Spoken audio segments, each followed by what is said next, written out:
Agora vamos elevar os nossos pensamentos a Deus, pensar numa paisagem bem bonita, agradecer a Deus, a Mestre Jesus, a essa oportunidade desse estudo, que nós possamos estar com as mentes e os nossos corações abertos para entender a historinha, para entender as palavras das nossas amigas evangelizadoras e que nós possamos praticar o Evangelho, Senhor, o Evangelho de Jesus e cada vez mais nos tornarmos pessoas melhores. Obrigada, Senhor, graças a Deus. Agora nós vamos ouvir uma historinha. Vamos lá? Nosso Pai. Quando acordamos para a razão, descobrimos os traços vivos da bondade de Deus por toda parte.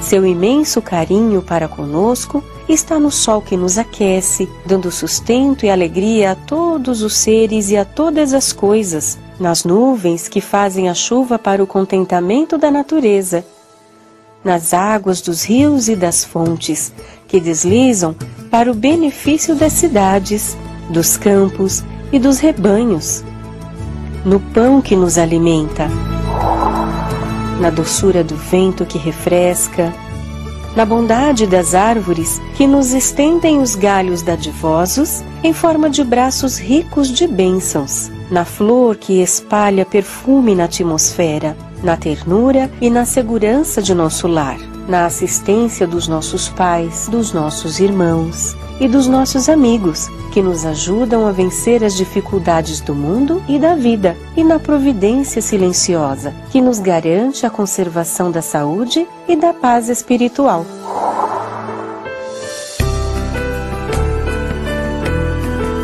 Muitos homens de ciência pretendem definir Deus para nós. Mas, quando reparamos na proteção do Todo-Poderoso dispensada aos nossos caminhos e aos nossos trabalhos na terra, em todos os instantes da vida, somos obrigados a reconhecer que o mais belo nome que podemos dar ao Supremo Senhor é justamente aquele que Jesus nos ensinou em sua divina oração, Nosso Pai.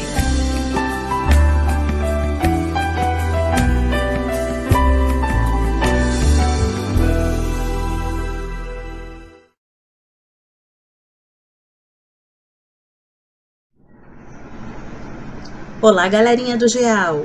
Esperamos que todos estejam bem. E aí, gostaram da nossa historinha de hoje? Nossa, que história bonita, não é mesmo? Ela falou sobre nosso Pai e falou sobre a nossa filiação divina. Mas quem é esse Pai que a historinha fala? Vamos conversar um pouquinho? Esse Pai que a historinha fala é Deus. Foi Ele quem criou os mundos, inclusive esse em que nós vivemos.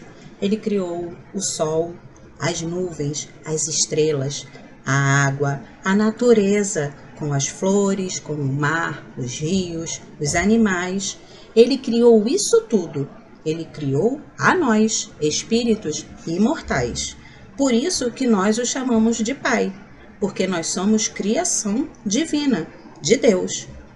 E nós dizemos que Ele é nosso Pai infinitamente justo e bom, porque Ele criou isso tudo que nós conhecemos e a nós para vivermos em perfeita harmonia. Ele nos criou com inteligência para que nós possamos fazer deste mundo um lugar maravilhoso. Deus nos criou com essa inteligência para que nós possamos evoluir e sermos pessoas melhores. E também para fazermos coisas muito boas, como, por exemplo, o avião, que consegue voar e transportar as pessoas de um lugar para o outro, como o que nós usamos em nossas casas, os móveis, a televisão, as roupas, tudo isso que nos traz conforto e melhora a nossa vida. Então, por isso que nós falamos que Deus é muito bom conosco.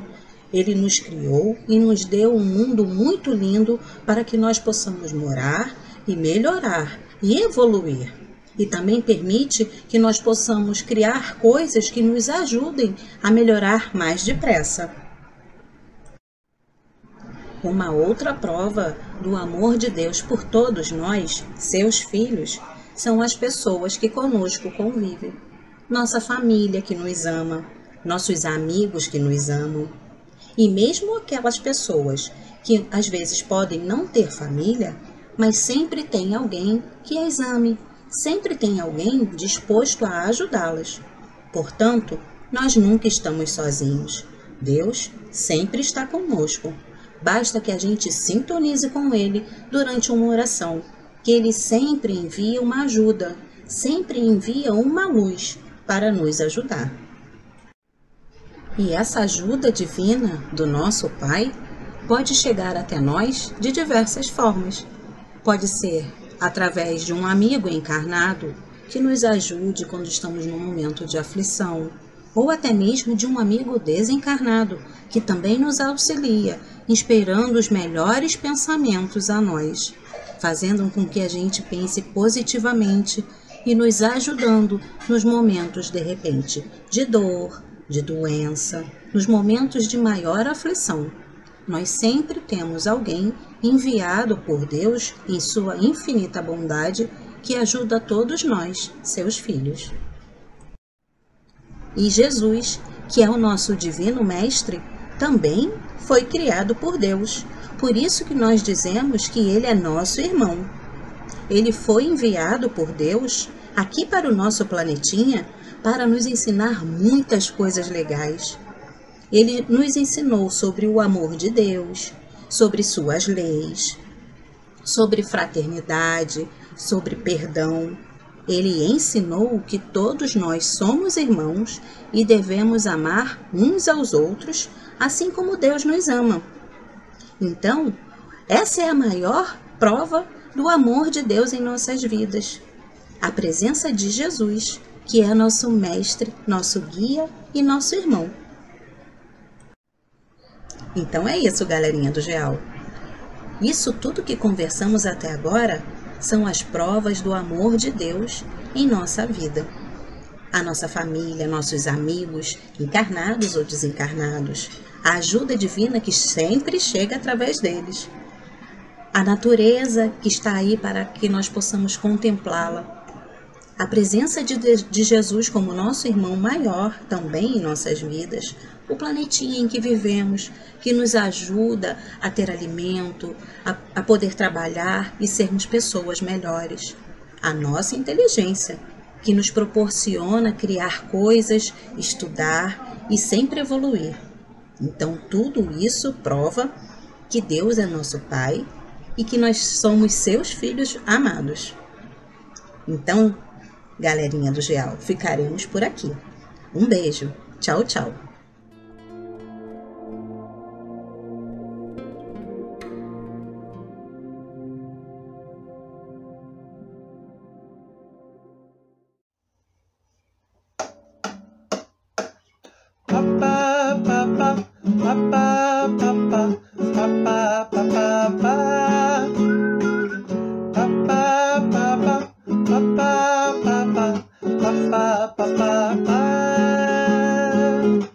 Se as estrelas em teu céu já não brilham mais, como se houvesse imenso véu a envolver-te, como se em tua mente tudo fosse sombra e dor, assim como cada dia teu tornasse a tua dor maior, será o momento de buscar nova compreensão, outra visão do teu sofrer e te ensinar a cada dor sentida, educando-te a emoção. Então verás a vida assim, a iluminar-te o coração, trazendo sempre a esperança, o sorriso, o otimismo de que a paz virá e a todo instante lembrar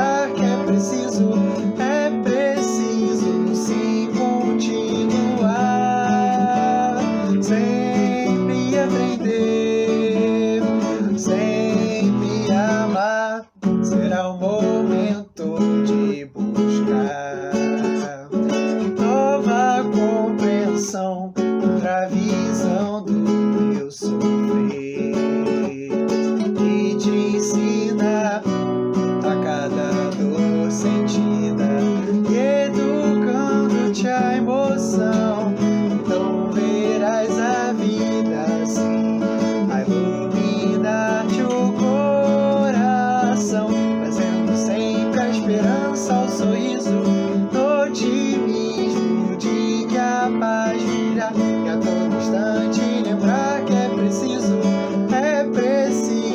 sim continuar, sempre aprender, sempre amar.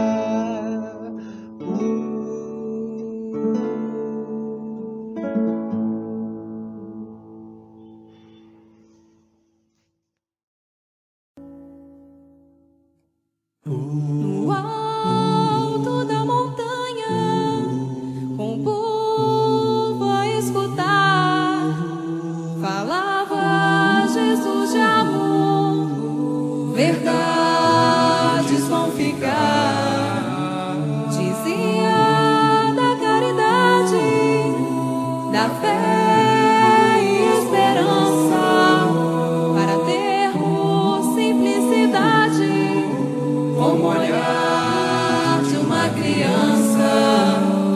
Olhem os lírios, olhem os pássaros voar. Como se pode amar sem a fé a nos guiar? Quando tem o céu estiver sem estrelas e os teus olhos a chorar, não está sozinho. Boa nova é tempo de amar.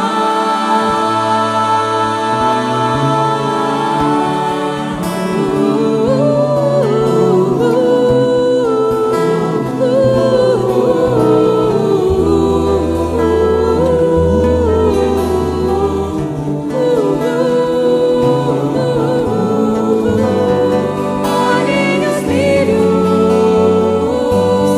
olhem os pássaros voar. Como se pode amar sem a fé a nos guiar? Quando teu céu estiver sem estrelas e os teus olhos a chorar, não está sozinho. Boa nova é tempo de amar.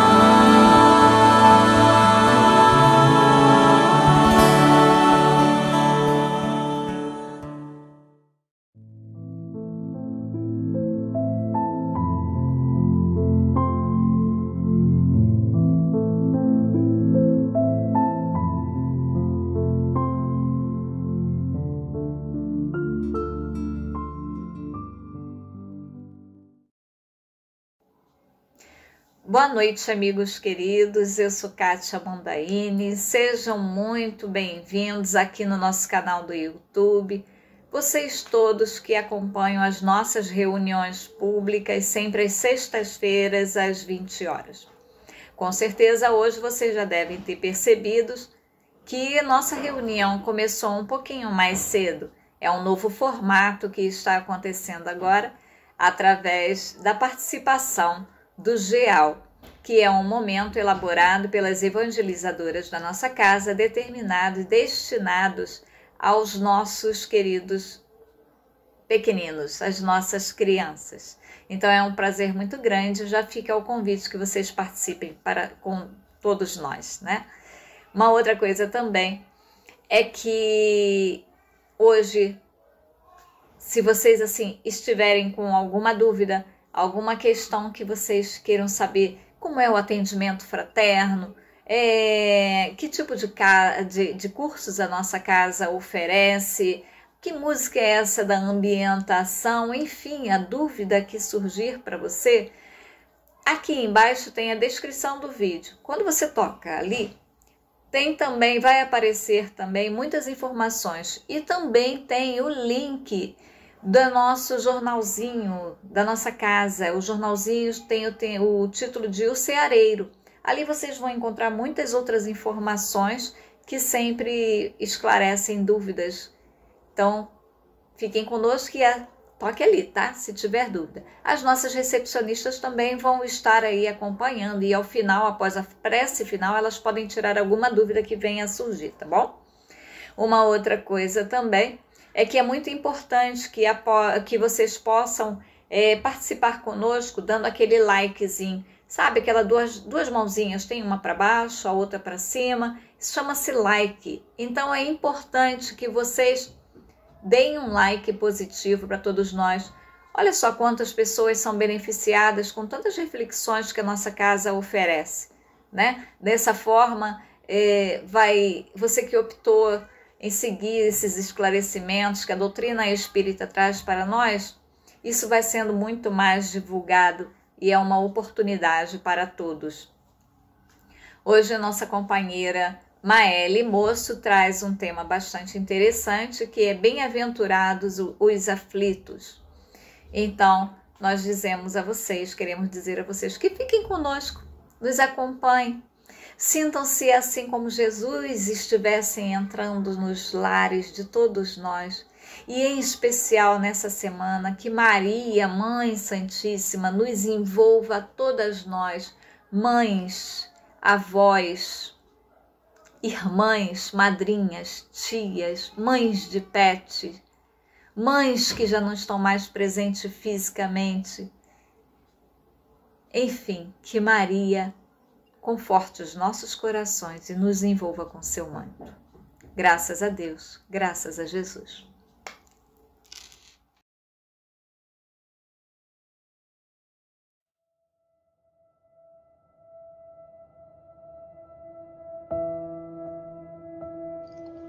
Do livro Refúgio, psicografia de Francisco Cândido Xavier pelo Espírito Emmanuel. Ouvindo o Sermão do Monte.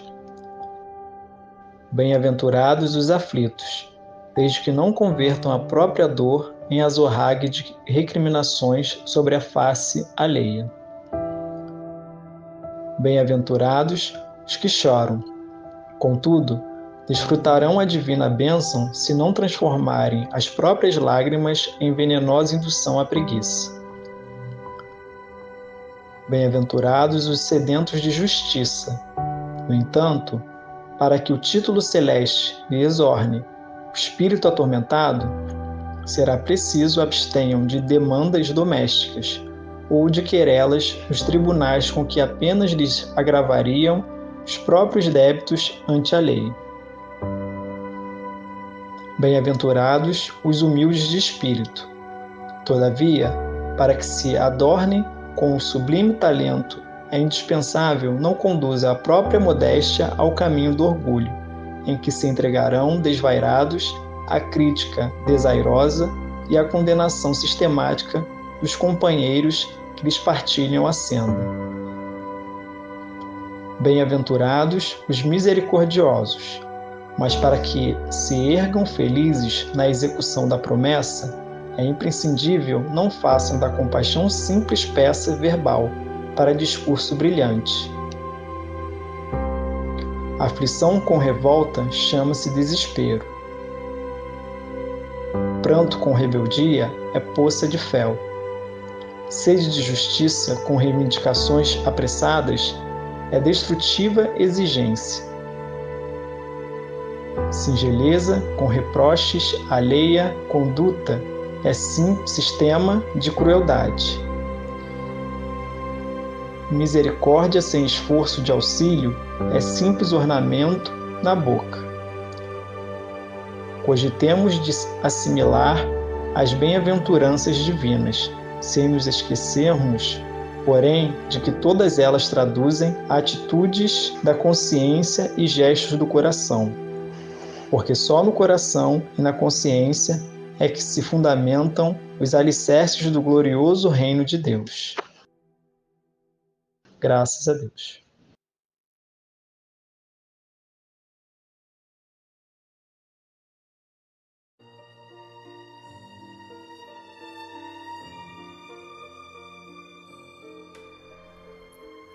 Pai, obrigado pela oportunidade de estarmos aqui reunidos e podermos agradecer por tudo que nos tem concedido. Que possamos agir de acordo a merecer a tua misericórdia e o teu amparo. Que possamos hoje, aqui, beber de tua fonte divina e que a nossa sede de amor e refrigério possam ser saciadas.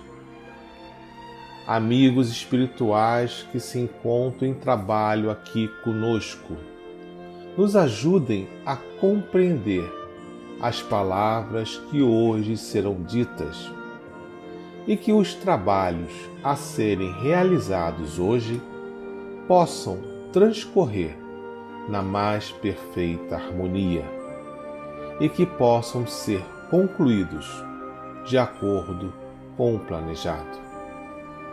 Obrigado, Pai, por tudo e pedimos a permissão para dar por iniciada a reunião na data de hoje.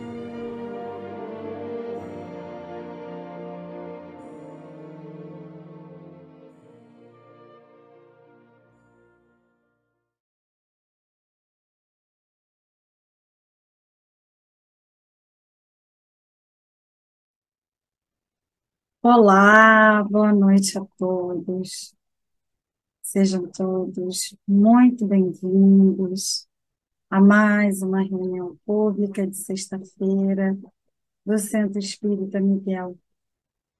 Assim como foi dito, meu nome é Maeli Moço e essa noite nós vamos falar sobre uma das bem-aventuranças que Jesus nos trouxe. Essa bem-aventurança deu título ao capítulo 5 do Evangelho. Bem-aventurados os aflitos. Mas a frase completa, segundo consta nos Evangelhos, é: bem-aventurados os aflitos, porque serão consolados. E aí vamos conversar um pouco sobre esse capítulo, que é o maior capítulo do Evangelho. Ele contém 31 itens e todos eles estão voltados para essa temática. E aqui a gente vai buscar fazer uma análise de forma geral, não peguei nenhum item como base, vamos dizer assim, única do capítulo. A gente vai conversar e aí a gente vai buscar entender como que a gente pode compreender essa bem-aventurança que Jesus falou. Será que ele estava falando de todas as nossas aflições? Será que todos os aflitos serão igualmente levados à conta do consolo? Será que existem aflições que nós buscamos para nós e que poderiam ser melhor compreendidas, ou melhor, vividas por nós? Tudo isso a gente vai avaliar hoje, nesse bate-papo, que vai levar em torno de meia hora, 40 minutos. Eu espero trazer algumas reflexões e espero que juntos a gente possa pensar sobre essa bem-aventurança que tanto nos fala o coração. Então, como base de estudos, eu quis separar aqui o item 3 do Evangelho, que está no capítulo 5, que é onde Kardec vai tratar, na verdade, da justiça.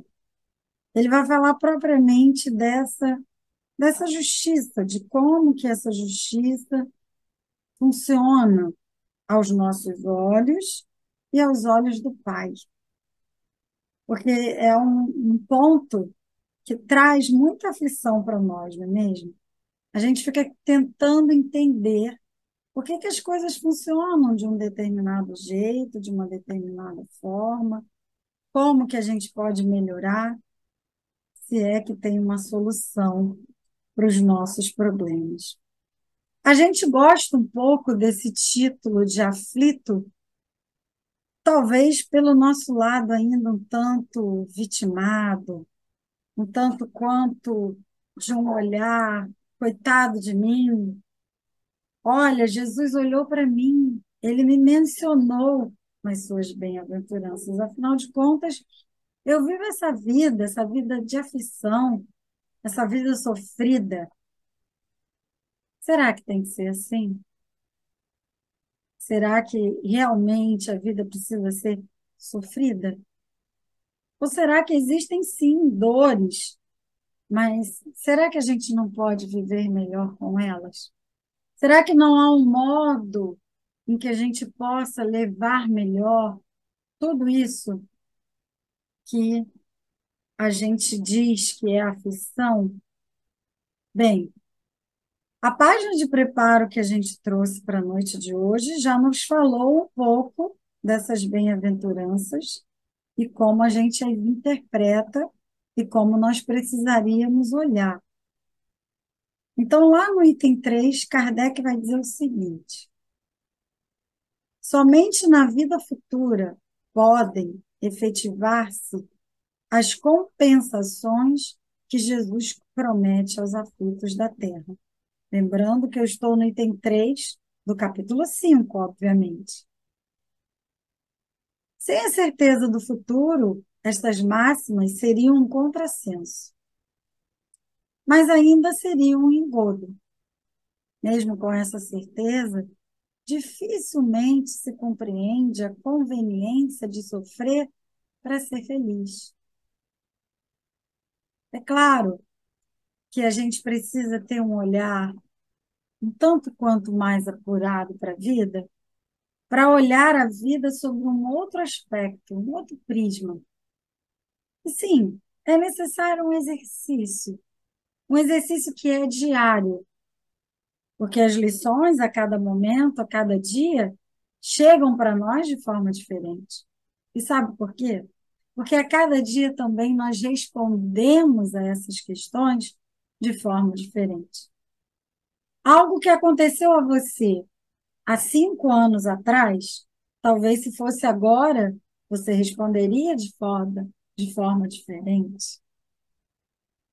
E isso fala da nossa dinâmica, dessa dinâmica de sermos espíritos imortais, de estarmos o tempo todo em progresso, num lugar progressivo, onde talvez você já tenha ouvido falar daquela história do rio, quando você olha o rio na parte da manhã e torna a olhar daqui a 1 hora, daqui a 5 horas, à noite, já não é mais o mesmo rio. Se com a natureza é assim, conosco, que somos espíritos imortais, também é assim que funciona. Não somos mais os mesmos de 5 anos atrás. Não seremos os mesmos daqui a 5 anos. Então, toda essa dinâmica da vida futura vai nos trazer uma outra visão das nossas aflições. Por que isso? Porque isso muda o jogo. Quando eu entendo que com a morte cessa tudo, eu estou jogando um jogo. Se eu olho para o mesmo jogo e entendo que a morte me leva apenas o corpo físico, que é essa roupa que eu estou vestindo agora, o jogo muda. A minha visão sobre a vida se amplia. É isso que Kardec está dizendo. Então, é só na vida futura que essa compensação que Jesus promete, ou seja, esse consolo, chega para nós. Porque com essa visão de vida futura, eu me sinto um tanto confortável. Mas ainda assim, como ele diz, mesmo com essa certeza, às vezes parece um contrassenso. Mais embaixo, porque eu não vou ler tudo, eu pretendo trazer outras reflexões para a noite de hoje, ele diz assim: entretanto, desde que admita a existência de Deus, ninguém o pode conceber sem o infinito das perfeições. Então, quando a gente realmente entende Deus com esses atributos que a espiritualidade nos trouxe no Livro dos Espíritos, se eu não me engano, na questão 13 do Livro dos Espíritos, nós vamos perceber que não há como a gente conceber Deus sem o infinito das perfeições. E aí começa o nosso olhar a mudar, a ver um pai generoso, um pai justo, um pai bom. Não um pai vingativo, um pai punitivo, um pai que nos cobra, que nos vigia, mas sim aquele pai que nos auxilia na caminhada. Aquele pai que constrói comigo, que olha comigo, que vive comigo, que sente comigo, que faz parte da minha jornada comigo. Portanto, para olharmos para as nossas aflições, precisamos separar aquelas que nós verdadeiramente atribuímos a esse Deus que nos traz essa dor, essa aflição, ou aquilo que nós construímos com as nossas escolhas. Porque, sim, nós temos livre-arbítrio. E talvez esse seja, depois da imortalidade, a nossa maior herança. Porque é com ela que vamos construindo as nossas escolhas nessa existência. A vida é una, mas as existências são múltiplas e elas se convergem, conversam, formam pares, fazem as pazes, se entrelaçam para que nós possamos, então, como espíritos imortais, aureolarmos a perfeição relativa que nos compete. Então, partindo desse olhar, eu quero trazer uma página de Emmanuel que muito falou ao meu coração quando eu tive acesso a ela. Isso está no livro Instrumentos do Tempo. Eu nem conhecia esse livro. Está no capítulo 3 desse livro, intitulado Aflições. É uma página trazida por Emmanuel pela psicografia de Chico Xavier, que diz o seguinte, e é sobre essa página que nós vamos pautar todo o nosso raciocínio a partir daqui. Se eu preciso dividir as causas que eu causo, redundantemente falando, para ficar bem firme em nossas mentes, eu também preciso separar aquilo que chega da vida para mim. Será que todas as aflições é Deus que me manda? Será que eu não contribuo nem um pouquinho? Vamos analisar com Emmanuel. Ele começa a página dizendo o seguinte: os aflitos classificam-se em variadas expressões. Opa, já temos aí algumas nuances que precisamos olhar. Antes, nós só olhávamos para a palavra aflito. Bem, se ele está falando de bem-aventurados aflitos, eu estou nesse meio, porque eu sou aflito. Mas os aflitos classificam-se em variadas expressões. Será que eu estou em alguma dessas classificações? Vamos ver. Temos aqueles que choram por se sentirem inibidos para a extensão do mal. Há quem se torture por não conseguir vingar-se. Aqui temos dois exemplos clássicos só para começar. Nesses dois casos, será que eles estão dentro dessas bem-aventuranças que Jesus promete aos aflitos? Será que aquela pessoa que se aflige porque ela não está conseguindo o que quer, e aquela outra que se aflige porque ela não consegue se vingar daquilo que o outro fez a ela, será que ela é bem-aventurada? Será que ela está contemplada nessa bem-aventurança que Jesus está falando? Existem os que se declaram infelizes com a prosperidade do próximo e se enfurecem com a impossibilidade de lhes ultrapassar o progresso econômico ou espiritual. Os invejosos, aqueles que se afligem porque o outro tem, o outro conseguiu comprar, conseguiu viajar, conseguiu uma casa nova, conseguiu sair e eu não, conseguiu emprego e eu não consegui. Sim, ele está aflito. Mas será que essa aflição está contemplada nas bem-aventuranças que Jesus está falando? Será que ele precisa de consolo? Ou ele está precisando retificar o caminho para enxergar a vida sobre um novo prisma? Ninguém está aqui dizendo que as dores não nos chegam.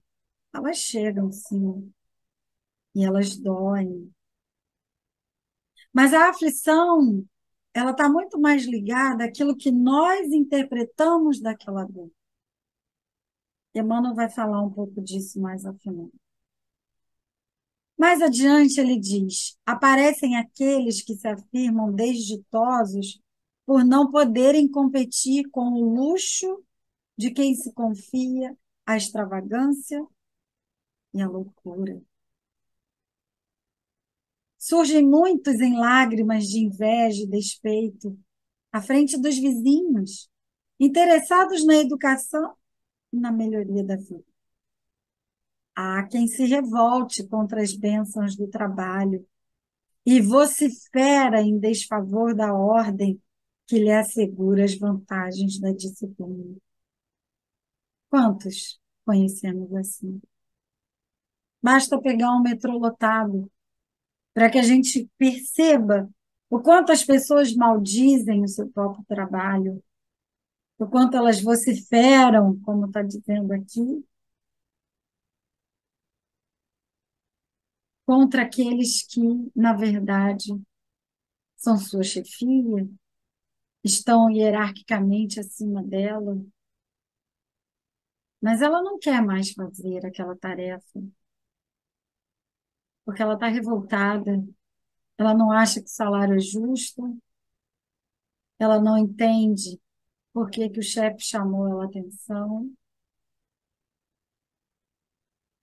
Todas essas situações acontecem. Algumas são exatamente assim, mas existem outras que nós buscamos, que nós criamos, e mais que isso, colocamos peso em si. Quantas vezes você é capaz de agradecer ao trabalho que você tem? Ao invés de reclamar que você está no metrô lotado? Quantas vezes você é capaz de agradecer o salário? Porque ele te mantém materialmente falando, traz o pão à sua mesa.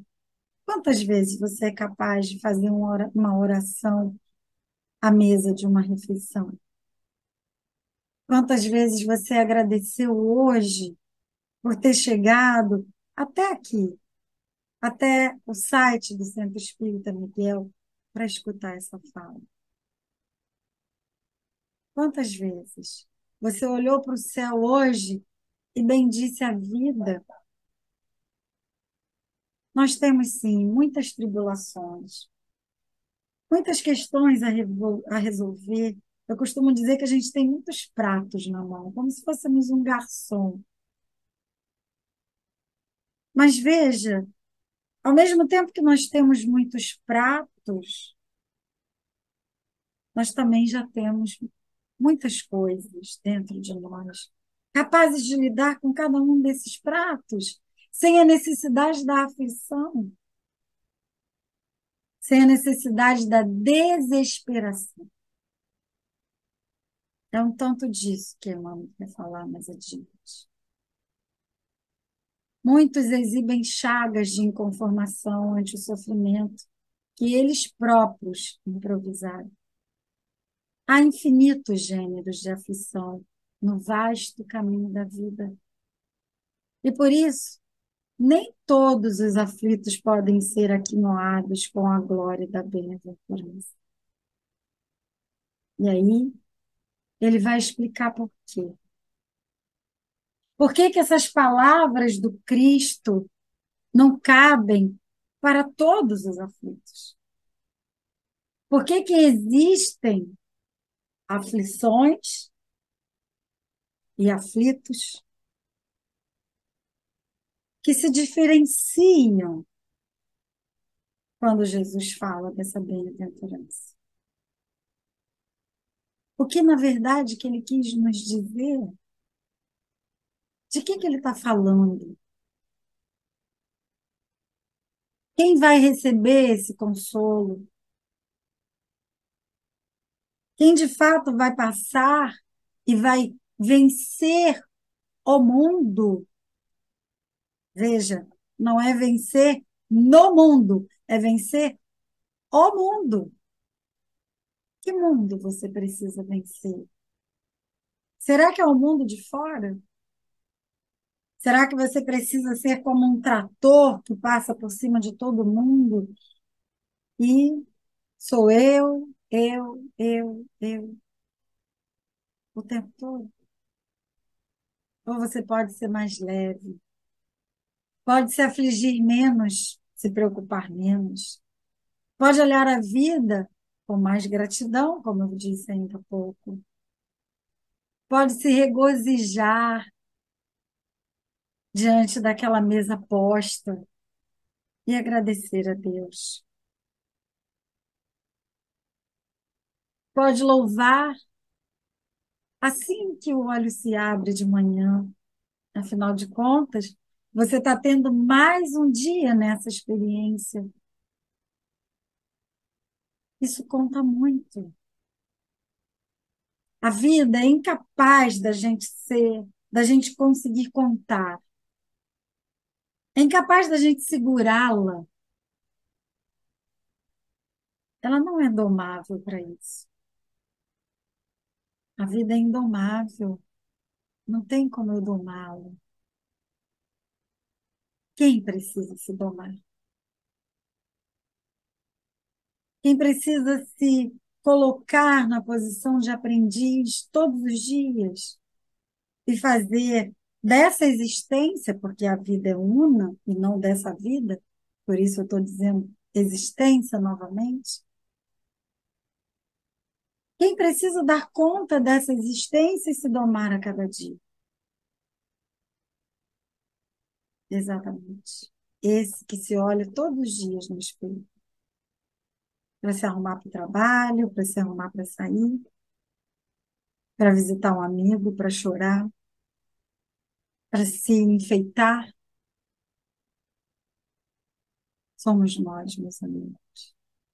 Nós precisamos, cada vez mais, domar a nós mesmos, para que as nossas aflições, aquelas que nós, como ele está dizendo até agora, imputamos a nós, possa ser diluída. Porque essas aflições não estão na conta do Cristo. Porque ele sabe que essa nós provocamos. Se nós provocamos, podemos eliminá-las. Então, a palavra do Cristo está se dirigindo a quem? A que tipo de aflito ele quer consolar? E aí Emmanuel diz, a palavra do Cristo se dirige àqueles que fizeram da dor um instrumento para a elevação de si mesmo, assim como o artista se vale da pedra a fim de burilar a obra-prima da estatuária. Acautela-te. Se conservas alguma aflição particular, a angústia, muitas vezes, pode ser a antecâmara do desequilíbrio. Quantas vezes nós nos desequilibramos por conta de algo que talvez nunca vai acontecer. Quantas vezes nós nos afligimos por dias e daqui a uma semana, a um mês, quando aquele caso é resolvido ou se encaminha para a resolução, nós vemos que não tinha nada daquilo. 90% foi a nossa angústia. 90% foi a nossa preocupação, a nossa precipitação. 90% foi a nossa vontade de receber aquela chancela. Como você sofre. A gente gosta de ter esse título, infelizmente. Porém, meus amigos, é chegado o momento da gente entender que não viemos para essa experiência para sofrer. O sofrimento é opcional. Estamos aqui, sim, para passarmos por provas. Provas que algumas delas serão doloridas. Porém, a aflição, o sofrimento em demasia, será que se faz necessário? Até onde nós vamos com a nossa capa de vítima da vida? Até onde nós vamos levar essa roupagem que já não nos serve de nada? Só nos atrapalha, nos traz peso. Até onde a gente vai querer ser o coitadinho? Por isso, Paulo dizia: levanta os seus joelhos desconjuntados. Levanta. Chegou uma dor, a perda de alguém, uma doença,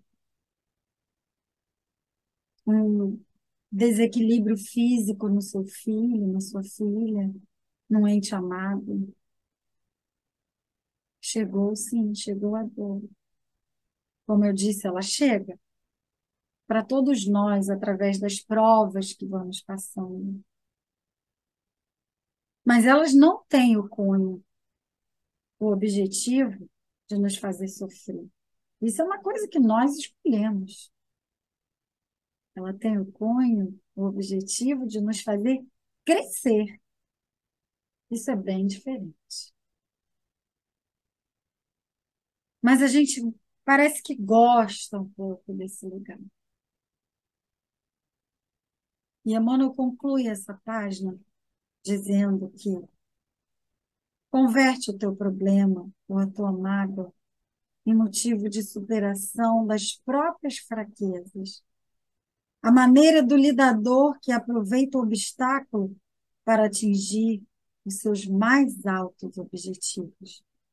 E então, terás convertido as suas inquietações do mundo em bem-aventuranças para a felicidade sem fim.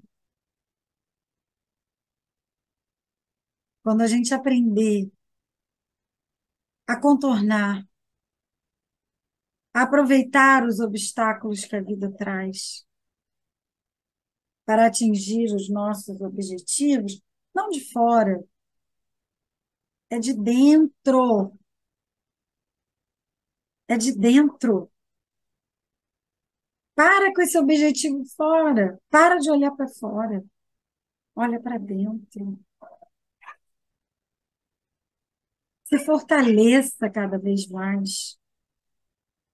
Joana nos recomenda que tenhamos minimamente uma rotina saudável. O que é uma rotina saudável? Acordar pela manhã, fazer a sua prece, tirar um tempo para meditar, ler uma página edificante, refletir sobre o que está sendo dito, se arrumar com calma, com cautela. Ah, eu não consigo, Maeli, fazer essa rotina. Não consegue ou não quer? Você precisa se perguntar. Não consegue ou prefere dizer que está com muito problema? Que a sua vida não tem solução. Se você pudesse, parava o mundo para você descer. São muitas as razões pelas quais a gente chega nesse extremo. Mas uma coisa eu tenho aprendido, eu acho que isso eu posso compartilhar com vocês. Cada vez que a gente se mantém nessa rotina, que só nos beneficia, mais forte nós ficamos para viver a vida lá fora. Aquela que nos chama para o trabalho, nos chama para levar o filho na escola, buscar na escola, cuidar da mãe doente, do pai senil, de alguém que você está cooperando para que ela se recupere na saúde. Enfim, são muitas as possibilidades, muitas as demandas, mas todos nós podemos contornar os obstáculos com amor, com sabedoria, com fé, com esperança.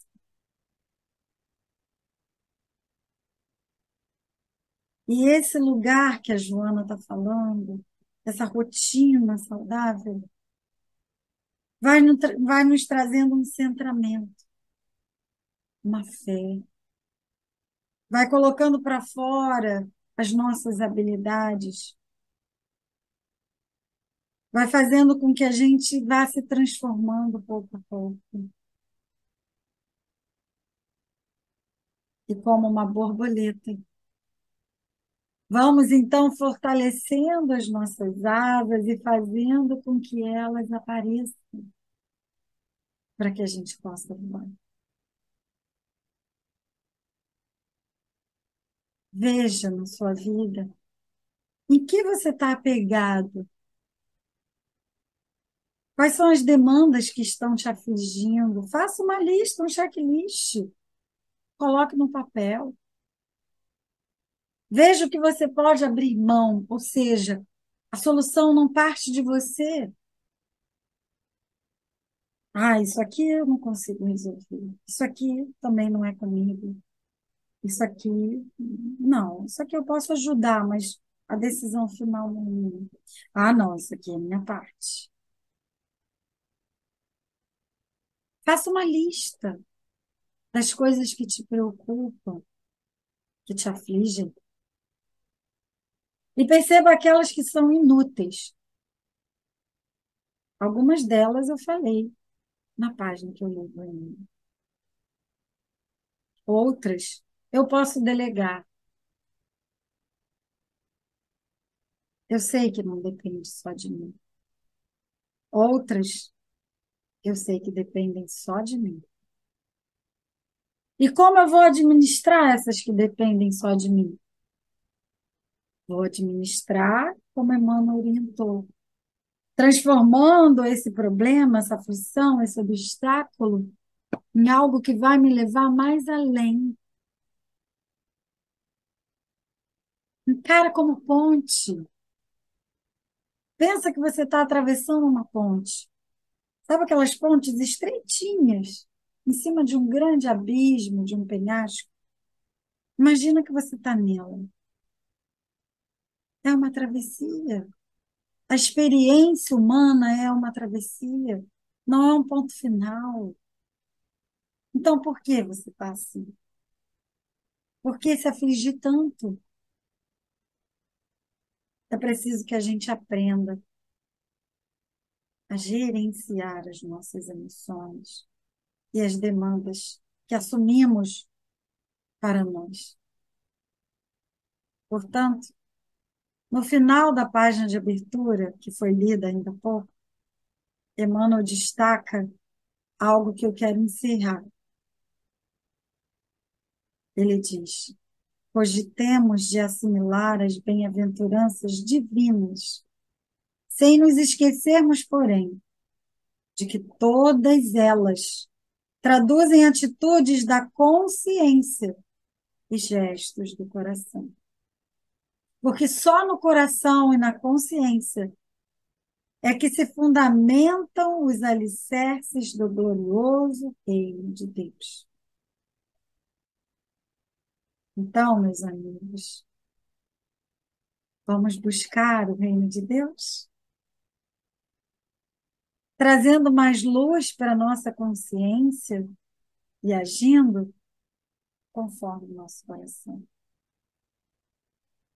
Colocando o nosso coração para gerir aquilo que a nossa consciência, às vezes, fica num redemoinho sem fim. E vice-versa. Às vezes precisamos ser racionais e olhar para aquela situação e dizer: não depende de mim a resolução desse problema. Não é comigo essa bola.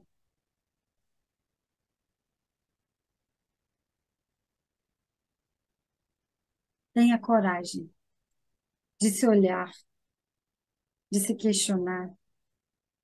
Na neurociência existe uma palavra muito utilizada que se chama metacognição. O que é metacognição? É a capacidade de pensar sobre aquilo que eu penso. E quando eu melhoro a forma como eu penso sobre o que eu penso, eu consigo dar respostas diferentes. A consciência se amplia e o coração certamente vai vir junto, porque os gestos do coração vão ser muito mais sinceros. Eu não vou te ajudar para ter algo em troca. Eu não vou me fazer de vítima para que você se compadeça de mim. Eu vou dizer para você: eu estou sim com um problema, mas sabe o que eu andei pensando? E aí você vai compartilhar com o outro aquilo que você anda pensando, refletindo. E quem sabe, você também não vai ajudá-lo a pensar falando essas coisas. Então, quando a gente olha a bem-aventurança sobre esse olhar que eu busquei trazer para vocês, fica muito mais agradável. Bem-aventurados os aflitos, felizes os aflitos. Alguns estudiosos dizem que, na verdade, a palavra que Jesus usa tem muito mais a ver com avante. Avante os aflitos, porque serão consolados. E aflitos? Aqueles que têm atitudes da consciência e gestos do coração. Aqueles que fundamentam os alicerces da sua jornada nos ensinamentos do Cristo. Aquele que entende que ele é capaz, sim, de gerir aquilo que chegou, porque se chegou, é porque ele dá conta. Se chegou, é porque ele dá conta. Jesus disse: meu jugo é leve, meu fardo é suave. Portanto, se eu cumpro a lei, ou seja, o jugo, se torna suave.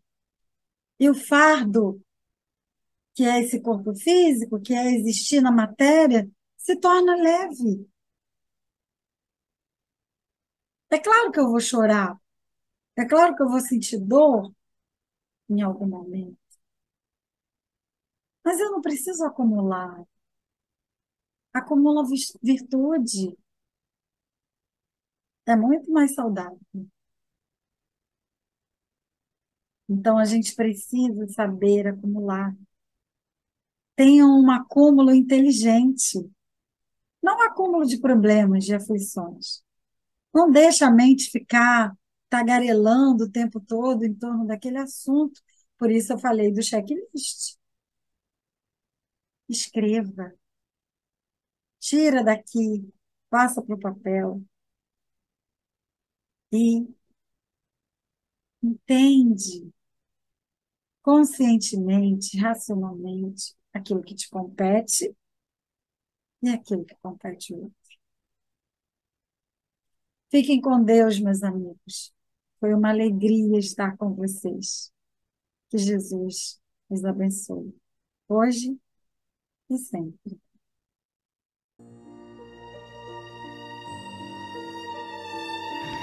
Obrigada, Senhor. Obrigada por nos dar a oportunidade de estudar. Obrigada por conhecermos a doutrina espírita. Obrigada por termos a possibilidade de propagá-la. Gratidão, Senhor. Muito obrigada por cada lar aqui envolvido essa noite, assistindo esse estudo, por cada trabalhador dessa casa, por mais essa reunião, que o Senhor possa nos abençoar. E agora sabemos que seremos verdadeiramente bem-aventurados, porque atravessaremos as nossas dores, as nossas dificuldades com uma nova visão. Muito obrigada, Senhor. Que a travessia dessa existência possa configurar em nossos espíritos a marca de uma trajetória honrada, feliz e vigorosamente vivida por cada um de nós. Para que quando nos despedirmos dessa veste, dessa vestimenta, dessa roupa, possamos chegar do outro lado e chancelarmos a nossa passagem com a sensação do dever bem cumprido. Muito obrigada, Senhor. Que o Senhor possa abençoar a cada um de nós e que possamos nós continuarmos a seguir os seus ensinamentos. Graças a Deus.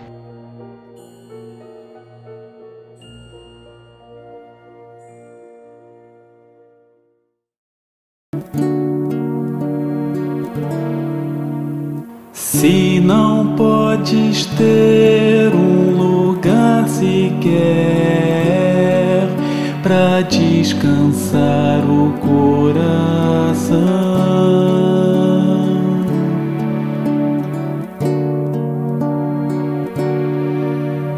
se em meio a tanta gente não te deixa a solidão,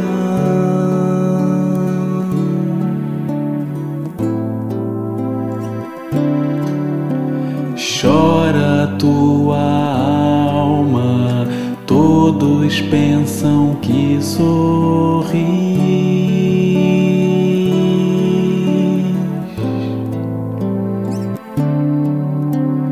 Cantam os teus lábios falas da coragem, mas por dentro és infeliz.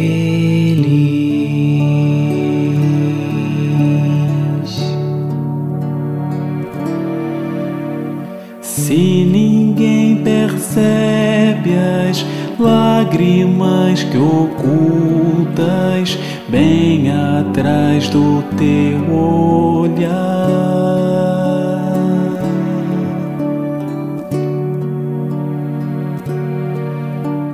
se dentre os homens a ninguém puderes tua dor confessar,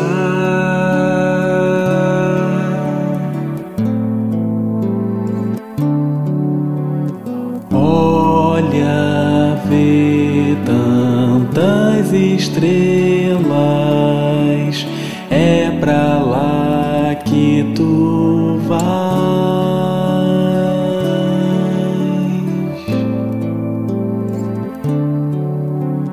Num